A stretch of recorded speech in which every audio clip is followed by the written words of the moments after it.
Hello viewers, welcome to our channel unboxing fact. 2024 October থেকে ভারতের share market খুবই volatile চলছে। ফরেন ইনভেস্টরদের হিউজ সেলিং, চায়নার মার্কেটে ফরেন ইনভেস্টরদের huge investment, USA bond yield বৃদ্ধি, ভারতীয় কোম্পানিগুলোর জুলাই সেপ্টেম্বর কোয়ার্টারের weak performance, high consumer inflation, এরকম অনেক কারণ এক্সপার্টরা তুলে ধরেছেন এই ভোলাটিলিটির পেছনে। এই অবস্থায় অনেক রিটেল ইনভেস্টরই হয়তো শর্ট টার্মে প্রফিটের বদলে হয়তো ভাবছেন এমন কিছু স্টকসে ইনভেস্ট করে রাখতে যেগুলো একটু লং টার্মে প্রফিট দিতে পারে। আসুন দেখা যাক এক্সপার্ট ওপিনিয়ন কি বলছে। রয়টার্স রিফিনিটিভের এক জয়েন্ট অ্যানালিসিসে কিছু স্টকসের একটা রিস্ক স্কোর করা হয়েছে যেগুলোর আপসাইড পোটেনশিয়ালিটি রীতিমতো ভালো, শর্ট টার্মে 90 দিন আর লং টার্মে 5 বছরের জন্য। আসুন দেখা যাক কোন স্টকগুলো এক্সপার্টরা সাজেস্ট করছেন। Number 1, Macrotech Developers. এটা একটা রিয়েল এস্টেট কোম্পানি। এই কোম্পানির সেপ্টেম্বর কোয়ার্টারের রেজাল্ট খুবই ভালো আর এই কোম্পানির প্রজেক্ট পাইপলাইনও যথেষ্ট স্ট্রং। এই company Mumbai metropolitan region, Bengaluru আর পুনেতে নিজেদের মার্কেট এক্সপ্যান্ড করছে। প্লাস এই কোম্পানির বিশাল ল্যান্ড ব্যাংকের জন্য এই কোম্পানির গ্রোথ বজায় থাকবে বলেই আশা করছে এক্সপার্টরা। এক্সপার্টদের মতে এই শেয়ারের আপসাইড পোটেনশিয়ালিটি প্রায় 15%। নাম্বার 2, ভারত ইলেকট্রনিক্স বা বেল। এই কোম্পানির জুলাই সেপ্টেম্বর কোয়ার্টারের রেজাল্ট রীতিমতো ভালো হয়েছে। স্ট্রং অর্ডার পাইপলাইন আর মেক ইন ইন্ডিয়া ইনিশিয়েটিভ এই কোম্পানির জন্য বেনিফিশিয়াল হবে বলেই মনে করছে এক্সপার্টরা।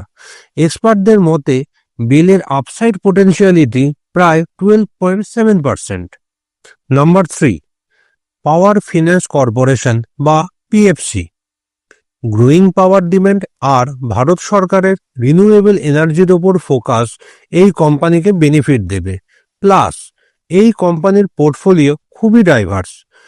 পাওয়ার প্রজেক্ট ছাড়াও ইলেকট্রিক ভেহিকেলের charging infrastructure, bio refinery project, ethanol blending, solar panel প্রজেক্টকেও পিএফসি ফিন্যান্স করে। জুলাই সেপ্টেম্বর কোয়ার্টারে এই কোম্পানির প্রফিট বেড়েছে 8.9%।